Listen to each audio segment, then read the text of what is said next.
On October 20th, 1967, something absolutely shocking was captured on film. Two men, Bob Gimlin and Roger Patterson, were exploring the wilderness near Bluff Creek in Northern California when they had an encounter of a lifetime. While exploring the area, Gimlin and Patterson were startled by something. Patterson had a 16mm camera on him and began to film what he saw. Right before their very eyes, Gimlin and Patterson were in the presence of Bigfoot or Sasquatch. This film, less than a minute long, is the only video evidence of this mythological creature. What is even more fascinating about this subject is that Bigfoot or Sasquatch can be traced back to the mythology and folklore of the Native American peoples of North America. Tribes in North America have had tales of an ape man living in the woods. In the Pacific Northwest, this creature was given the name Sasquatch, which is an anglicized version of a Native American word for hairy man. Native American mythology and folklore is at times overlooked. There are remnants of it today in popular culture. In today's video, we will discuss topics that are part of their culture and creatures associated with mythology and folklore.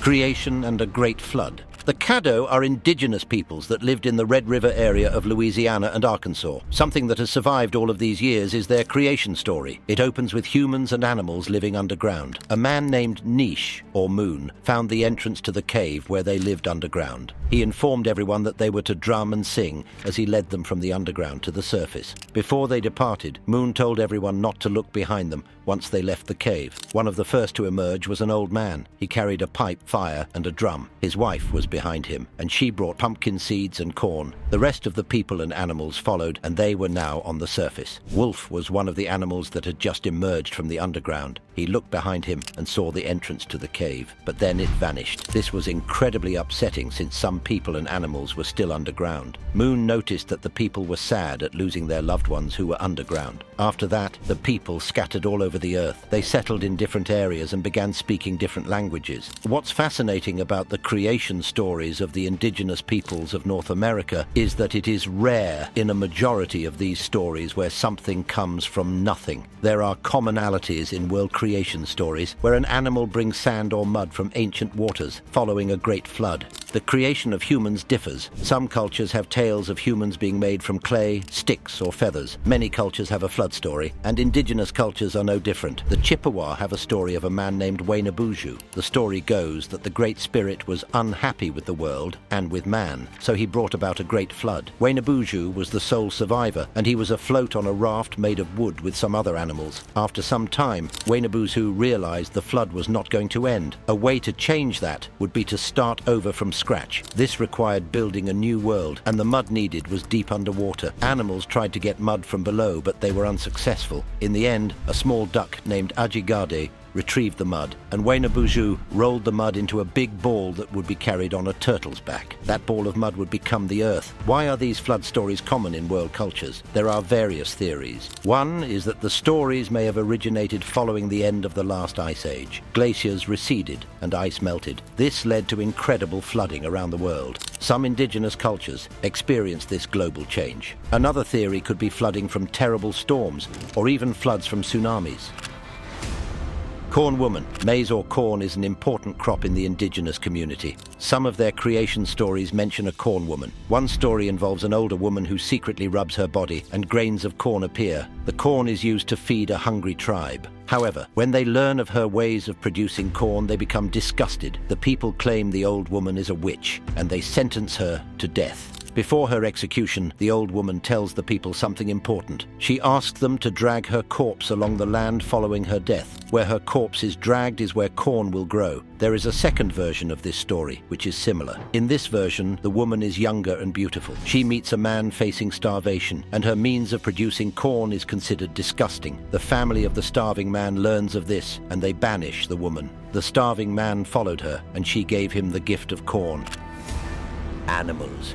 Animals like bears and wolves play a major role in North American Native American folklore and mythology. One example is the great bear. The Iroquois had a story of a great bear that would eat their game during the winter months. Men from the Iroquois would go out and hunt the great bear. In many stories, when the men got eyes upon the bear, it would vanish. There is a story about the great bear where three brothers all dream of it on the same night. The next morning, they share the stories of their dream and decide to hunt the great bear with the help of a dog named Gia. It is winter, and the three and Gia spend spend days hunting the great bear in the snow. When they see the bear, it vanishes, plus it does not leave any tracks. The three and Jie are not discouraged. They saw the bear again and they followed him to the edge of the world. The bear goes into the clouds and eventually rests in a cave. The three brothers sneak up on the bear, but he awakens and throws the three into the sky for eternity. They can be seen in the stars as the Big Dipper. According to some legends, the three brothers are the stars in the handle, while the four stars in the dipper represent the Great Bear. There are other stories of bears in Native American cultures. One is the story of the bear wife or bear woman. It is a tale told by various tribes. In one tale, a young man leaves her husband for a bear. The woman's family learns of this, and they go and kill the bear. When that happens, the woman turns into a bear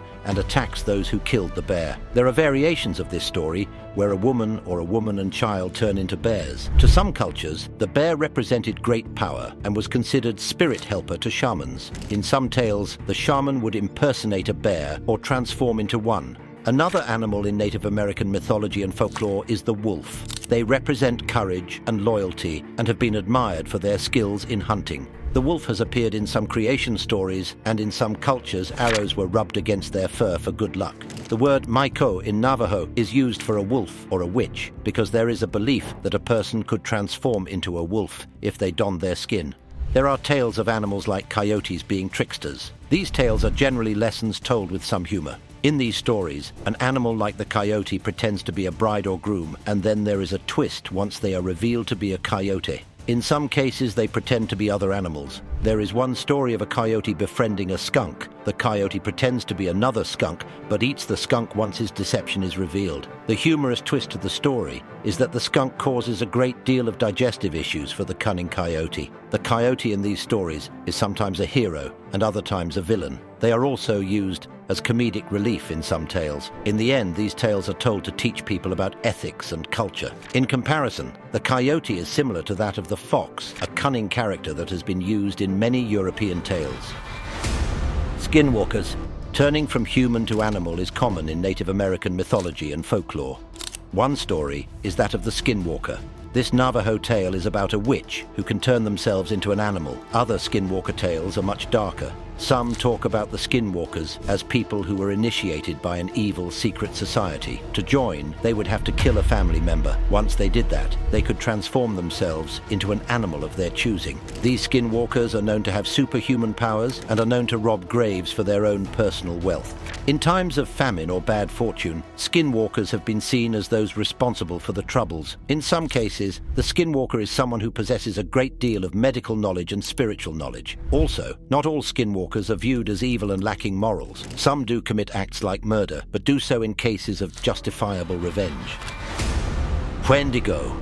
This famous creature of Native American folklore originated with the Algonquin tribes. The Wendigo is a man-beast that is an evil force. It is viewed as cannibalistic, and some believe the Wendigo was once a human, but they committed a terrible act, and this is their fate. The Wendigo is said to hunt in the winter, and the creature reaches 15 feet in height. This terrifying beast has been responsible for the disappearance of many missing people from various tribes. The Ojibwe peoples have described it as, it was a large creature, as tall as a tree, with a lipless mouth and jagged teeth. Its breath was a strange hiss, its footprints full of blood, and it ate any man, woman, or child who ventured into its territory. And those were the lucky ones. Sometimes the Wendigo chose to possess a person instead, and then the luckless individual became a Wendigo himself, hunting down those he had once loved and feasting upon their flesh.